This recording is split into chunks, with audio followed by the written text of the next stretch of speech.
काली माता की कृपा। हर हर महादेव दोस्तों, स्वागत है आप सभी भक्तों का भक्ति धारा कहानियां चैनल में, जहां हम आपको भक्ति, प्रेम और आस्था से जुड़ी अद्भुत कथाएं सुनाते हैं। आज हम आपको एक ऐसी भक्ति कथा सुनाने जा रहे हैं जो आपके हृदय को भक्ति रस से भर देगी। तो आइए इस दिव्य यात्रा की शुरुआत करें। शहर की भागती दौड़ती जिंदगी में हर कोई कुछ न कुछ खो रहा था, लेकिन अंधविश्वास, भक्ति और चमत्कार जैसे शब्द अब केवल किताबों और बुजुर्गों की बातों में सीमित हो गए थे। मगर उसी भीड़ भरे शहर में एक कोना ऐसा था जहां समय थम जाता था, जहां आधुनिकता की चकाचौंध भी श्रद्धा की लौ को बुझा नहीं सकी थी। वही कोना था कालिका कुंज, जहां मां काली का एक प्राचीन मंदिर था। कहते हैं यह मंदिर हजारों साल पुराना है और इसकी स्थापना किसी तपस्वी ने अपने प्राणों की आहुति देकर की थी। पर अब यह मंदिर सिर्फ कुछ बूढ़ी औरतों, साधुओं और कुछ एक स्थानीय भक्तों तक सिमट चुका था। इस मंदिर के पुजारी थे हरिनारायण, उम्र 65 वर्ष, चेहरा तपस्या से दमकता हुआ, आंखों में मां का अटूट विश्वास। वे रोज सुबह 4 बजे मंदिर का दरवाजा खोलते, दीप जलाते और घंटों मां की मूर्ति के सामने बैठकर केवल एक ही मंत्र का जाप करते, एय्युम क्रियो कालिकायै नमः। वे मानते थे कि मां काली की कृपा से ही वे आज तक जीवित हैं, क्योंकि 40 साल पहले जब वे मरने वाले थे, तभी मां ने स्वप्न में आकर उन्हें जीवन दान दिया था और कहा था, जब तक तुम मेरी सेवा करोगे, मृत्यु तुम्हें छू भी नहीं सकती। हरिनारायण ने तब से कभी विवाह नहीं किया, अपना जीवन मां की सेवा में अर्पित कर दिया। वहीं दूसरी ओर इस कहानी की असली शुरुआत होती है उस युवक से जिसका नाम था विवेक। आईटी कंपनी में काम करने वाला, व्यावहारिक, नास्तिक और अहंकारी। वह धार्मिक रीति रिवाजों को समय की बर्बादी मानता था। वह दिल्ली में रहता था, लेकिन जब उसकी मां का देहांत हुआ तो वह उनकी अस्थियां लेकर अपने गांव गया और वहीं उसे अपने चाचा से कालिका कुंज मंदिर के बारे में पता चला। चाचा ने कहा, तेरी मां काली की बड़ी भक्त थी। जब तू पेट में था तो हर दिन वो इस मंदिर में मन्नत मांगने आती थी। शायद अब मां चाहती है कि तू वहां जाए। विवेक ने बात को टाल दिया और अस्थियाम लेकर हरिद्वार चला गया, लेकिन हर जगह कोई न कोई बाधा आ जाती। कभी ट्रेन लेट हो जाती, कभी गंगा का घाट बंद हो जाता। एक बार तो पंडित जी ने साफ मना कर दिया, तुम्हारी मां की आत्मा शांति नहीं चाहती, वह कुछ चाहती है, किसी जगह का बुलावा है। विवेक को अब डर लगने लगा। तभी उसे अपने चाचा की बात याद आई और वह अपने गांव लौट आया। गांव पहुंचते ही वह सीधे कालिका कुंज गया। पहली बार उस मंदिर को देख उसने अनजाने भय को महसूस किया। मां काली की मूर्ति ऐसी थी कि देखने मात्र से रोंगटे खड़े हो जाएं। मूर्ति के चारों ओर नीले और काले रंग का धुआं फैला था, मानो मां स्वयं वहां विराजमान हो। मंदिर में पुजारी हरिनारायण ने उसे देखा और मुस्कुराकर बोले, आखिरकार तू आ ही गया। विवेक चौंक गया। आप मुझे कैसे जानते हैं? हरिनारायण बोले, मैं नहीं जानता बेटा, मां जानती हैं। वो कल रात से ही बोल रही थीं कि उनका बेटा आ रहा है। विवेक को बात अटपटी लगी, लेकिन वह मां की मूर्ति के सामने बैठ गया। जैसे ही उसने आंखें बंद कीं, एक अजीब सी शक्ति ने उसे अपने वश में कर लिया। उसे अपनी मां की आवाज सुनाई दी, बेटा तेरा जीवन अंधकार में जा रहा है, मां काली के चरणों में आ, वहीं तेरा उद्धार है। विवेक ने हड़बड़ाकर आंखें खोलीं। वह कांप रहा था। हरिनारायण ने उसकी पीठ पर हाथ रखा और कहा, डर मत, ये तेरा पुनर्जन्म है। उस रात विवेक मंदिर के पास ही एक छोटी सी कुटिया में ठहरा, लेकिन रात के तीसरे पहर उसे कुछ अजीब अनुभव हुआ। एक स्त्री की चीख सुनाई दी, फिर खामोशी, फिर अचानक एक बहुत तेज ध्वनि, जय मां काली। उसने दरवाजा खोला तो देखा, सामने मंदिर का दरवाजा खुला था, जबकि रात को हरिनारायण ने स्वयं उसे बंद किया था।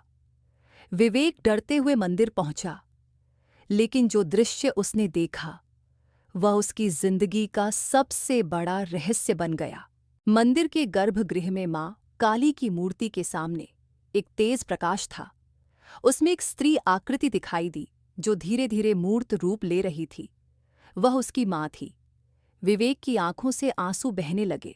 उसकी मां ने मुस्कुराकर कहा, बेटा, मैंने तुझे जन्म इसलिए दिया क्योंकि माँ काली ने कहा था कि तू एक दिन उनके कार्य के लिए चुना जाएगा।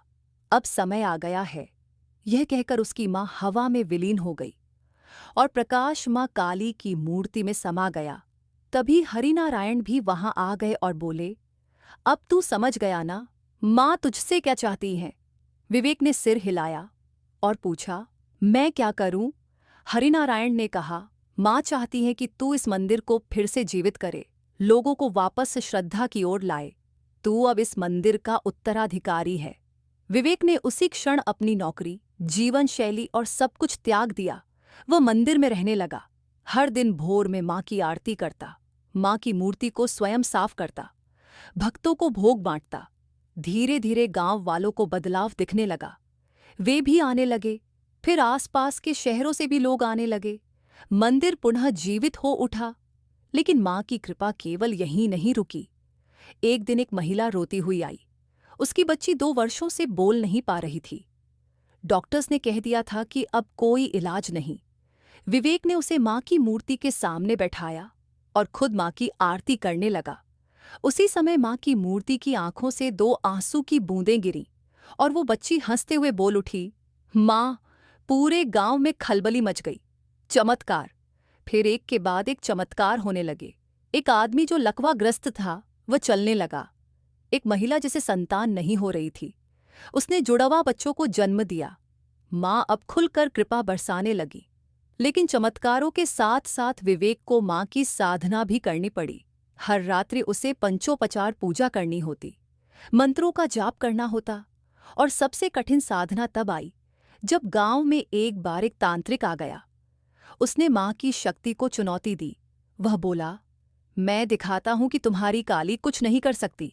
ये सब तुम्हारी मनगढ़ंत बातें हैं। उसने मंदिर के सामने तांत्रिक यज्ञ करना शुरू कर दिया। लेकिन जैसे ही उसने माँ की दिशा में अपशब्द कहे, एक तेज आंधी उठी, बिजली गिरी और वह तांत्रिक जलकर भस्म हो गया। सबने देखा माँ की मूर्ति के हाथ में त्रिशूल चमक रहा था। अब पूरे राज्य में माँ काली के मंदिर की ख्याति फैलने लगी। लोग दूर दूर से माँ के दर्शन के लिए आने लगे। विवेक अब केवल पुजारी नहीं, माँ का साक्षात सेवक बन चुका था। उसे भविष्य में घटने वाली घटनाएं स्वप्न में दिखने लगीं। माँ उसे संकेत देती, वह जनकल्याण करता। लेकिन इस सब के बीच उसका सबसे बड़ा इम्तिहान तब आया जब एक दिन दिल्ली से एक पुलिस अधिकारी मंदिर में आया। वह विवेक को पहचान गया। बोला, तुम तो वह युवक हो जो एक बार ऑफिस में सबके सामने भगवान को झूठ कहता था। तुम अब यहाँ पुजारी बन गए। विवेक ने विनम्रता से उत्तर दिया, हाँ, माँ ने मुझे नया जन्म दिया है। उस पुलिस अधिकारी ने हंसकर कहा, मैं इसे धोखा मानता हूं। और जैसे ही वह मंदिर से बाहर निकला, उसकी गाड़ी एक ट्रक से टकरा गई और वह गंभीर रूप से घायल हो गया। डॉक्टर ने कहा, यह चमत्कार है कि इसकी जान बची। उसी रात वह अधिकारी मंदिर आया और विवेक के पैरों में गिर पड़ा। बोला, मुझे माफ कर दो, मुझे माँ ने सजा दी। विवेक ने उसे उठाया और माँ से क्षमा याचना करवाई। अब हर कोई जान चुका था कि यह मंदिर कोई साधारण जगह नहीं थी। यह माँ काली का जीवित धाम था, जहाँ माँ स्वयं अपने भक्तों से संवाद करती थीं। विवेक ने मंदिर के चारों ओर ध्यान केंद्र, अनाथालय और एक गौशाला बनवाई। उसके जीवन का एकमात्र उद्देश्य बन गया माँ की सेवा। वर्षों बीत गए। विवेक अब बूढ़ा हो चला था। उसकी आंखों में वही तेज था। एक दिन माँ ने स्वप्न में आकर कहा, अब तू विश्राम कर सकता है, तेरा कार्य पूर्ण हुआ। अब मेरी छाया इस स्थान की रक्षा करेगी। अगली सुबह विवेक की समाधि ली गई। लेकिन उस दिन के बाद से कालिका कुंज मंदिर में एक नई मूर्ति भी रखी गई। सेवक विवेक, माँ के चरणों में नतमस्तक। आज भी लोग वहां जाते हैं, माँ की मूर्ति को नमन करते हैं और फिर सेवक विवेक की मूर्ति को देखकर प्रार्थना करते हैं, हमें भी ऐसा ही विश्वास दो, ऐसा ही समर्पण दो। और जब हवा मंदिर में बहती है तो दूर से एक स्वर सुनाई देता है, जय माँ काली। दोस्तों, अगर आपको ये कहानी अच्छी लगी हो तो कृपया इसे अपने मित्रों और परिवार के साथ साझा करें और भक्ति धारा कहानियाँ चैनल को सब्सक्राइब करें।